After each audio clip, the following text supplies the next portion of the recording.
Hey everyone, how's it going? It's Daniel here, and today I'm bringing you guys some good old nostalgic Call of Duty 4 remastered for you guys. And it just, I don't know, suddenly I decided that I want to play this game, and I guess I didn't talk about why I didn't play this game very much. So I will cover that today, as well as talk about Call of Duty Black Ops 4. And it dropped some news today from E3, and so just want to cover that a little bit with you guys. And in case you're wondering why does this gameplay have no sound, it's because I plugged in my Apple earbuds and they cause this like buzzing sound in the background that's super tedious and annoying and displeasing to the ear, and so I just decided to mute the game volume. However, in the second gameplay here, because this is like a three-minute gameplay of Shipment, which is normal, the game volume will be there. But I guess the first topic I want to talk about today with you guys is why do I not play this game, and why I think this game doesn't play well in modern day. So the answer is actually really simple. The answer is because the way that this game was designed was it wasn't Call of Duty had not yet either, I don't know, maybe they had decisions or they just had not yet perfected the whole like run and gun idea. Now back in the day, people still rushed in this game and people still played fairly aggressively in this game, and that was a thing back then. But now maybe it's because Infinite Warfare was bundled with Call of Duty 4 and only the die-hard fans would buy it, which is generally the more sweaty tryhards that play this game.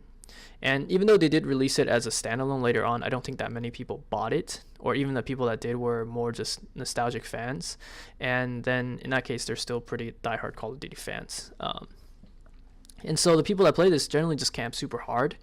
And to a point, too, I don't blame them, because that's how I've come to realize that this is I've come to realize that this is the right way to play the game. Not right as in like morally right to play Call of Duty in a campy manner, but this is the way if you want to play really, really well. And it's unfortunate because the thing such as aim down sights time, sprint out times, flinch, the time to kill is so fast that you sort of have to play in this campy manner. Now you could argue that, oh my god, but Ghost had an even faster time to kill, which I would argue is probably true. However, Ghosts had the ability to run dexterity. The movement was so much faster and it didn't feel clunky. And by today's standards, Call of Duty 4 just doesn't play out as a fast shooter. And if anything, it actually does play out sort of as this tactical arcadey shooter, if there's an in-between.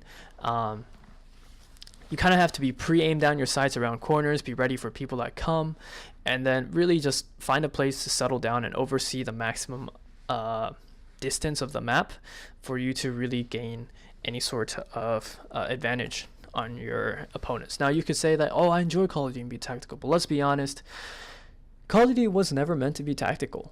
If you want to play a tactical shooter, go play Siege. If you want a tactical shooter, I don't really think Battlefield's that tactical, but it's more tactical than COD.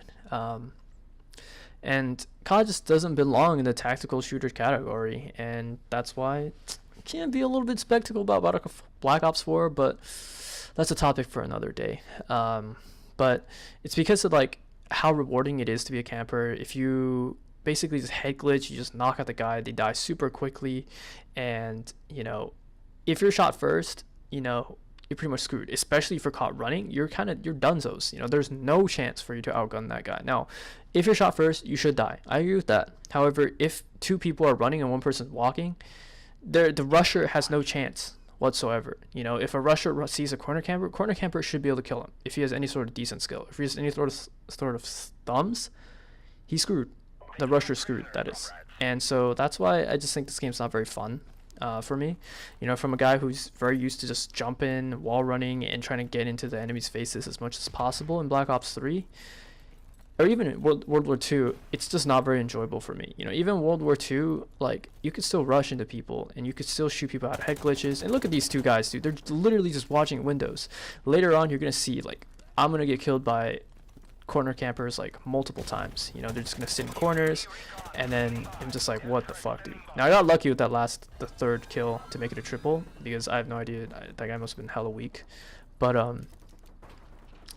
either way, this game just kind of requires you to play super slow, and it's just not good pacing with modern day. Not to mention the maps also kind of feel like they lack flow to them. Some of the maps are just too big. You know, some people criticize Ghosts for their map size, but to be honest, COD 4 is getting there, you know. Again, this is my opinion, and if you love COD 4, I'm sorry, but this is how I perceive the game and why I choose to not play it.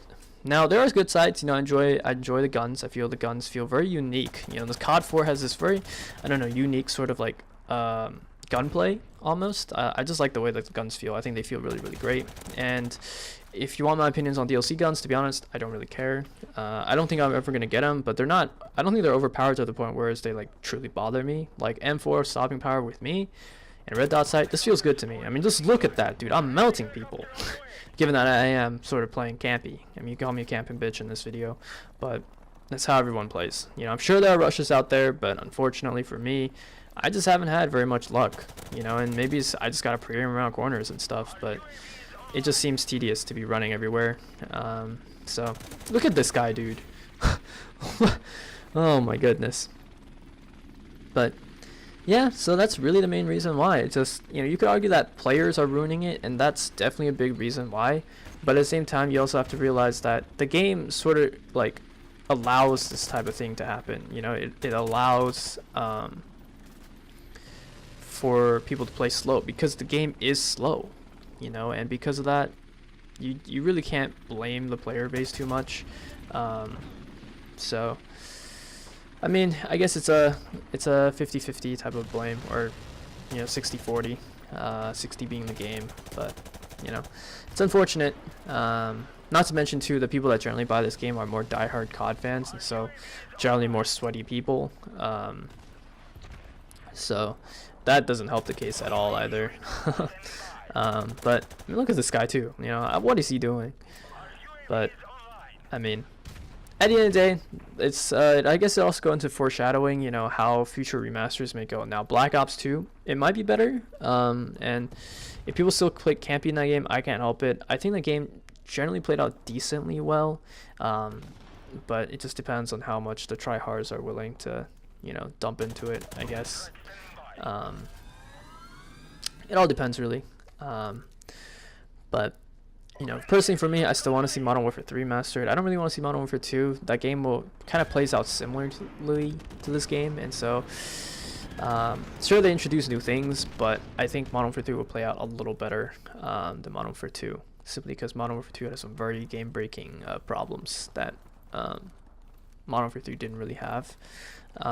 Modern Warfare 2 had its problems, don't get me wrong, but I think it was more balancing issues, and lag compensation was a huge issue back then, but I think with next-gen consoles, they definitely could fix it. So, definitely would like to see Modern Warfare 3, but I think, to be honest, even though it's against my own, you know, preferences, I definitely think that Black Ops 2 would probably make for the better remaster. But personally, I just don't like Black Ops 2. Again, that's contrary to popular belief. Oh my god, you like Modern Warfare 3 over Modern Warfare 2 and you still don't like Black Ops 2? Like, what the fuck's wrong with you? Well, sorry, I'm the oddball one on this one. I actually really enjoyed Ghosts. I didn't really like Advanced Warfare. I had a phase with it, but over time I just got over it, and it wasn't a game. It's a game that I never want to go back to ever again. And that's the case with Black Ops 2 as well. Will I pick up Black Ops 2? Probably, but if Advanced Warfare got remastered in the future, definitely won't pick it up ever again. But, you know. Anyways, that's just my thoughts on remastering and stuff like that. After seeing how Modern Warfare Remaster turned out, I think this kind of sets a new standard as to what hopefully the community will see to be problematic if Modern Warfare 2 were remastered. But knowing the community, nostalgia is going to get the best of them, and eventually they're going to realize the same mistake with remastered. So it's unfortunate. But next topic I want to cover really quickly before the gameplay runs out is Black Ops 4 and the fact that they have a Black Ops pass. Gee, kind of reminds me of a battle pass, but you know, I'm not gonna point any fingers. But anyways, I think I'm honestly very disappointed with the fact that I'm not surprised, but at the same time, you know, I'm just disappointed by the fact that, like, why would Activision do this, you know? And this is a camper right here, but like Activision. The problem with Call of Duty is that when you have DLC, it splits up the player base. You know, you generally play with people who have DLC, so that way you'll have the DLC in rotation. However, you know, obviously when I play Black Ops 3 now, I very rarely touch DLC anymore, simply because people don't own it, and it also takes forever to search for matches, you know, and it just kind of ruins the experience after the COD's prime year, you know. And I think I just hope that, like, in the future maybe they'll repeal this decision, but have multiplayer maps that are accessible to the casuals, you know, because most of the time the casuals don't buy the DLC. It's the tryhards, you know, people like me that are diehard COD fans when we're willing to pay for the DLC. And because of that, you know, you split up this player base, and then it makes it hard for people to find matches.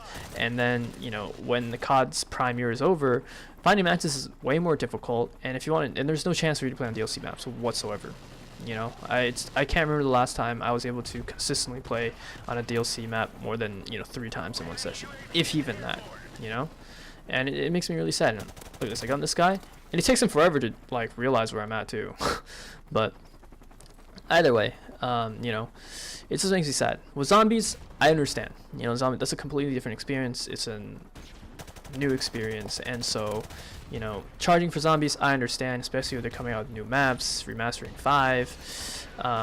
It's all cool stuff, and plus zombies is something that you play with your friends anyways, or you can specifically search for maps, and so it doesn't really bother matchmaking. But multiplayer, I don't know, man. In an age where, like, Overwatch, Fortnite releasing free DLCs left and right, Activision, I don't know what you're thinking. But on that note, hopefully you guys have enjoyed the gameplay. Sorry about my rant, just how I do my commentaries. But on that note, thanks for watching, hope you enjoyed, and I'll catch you guys in the next video. Peace out.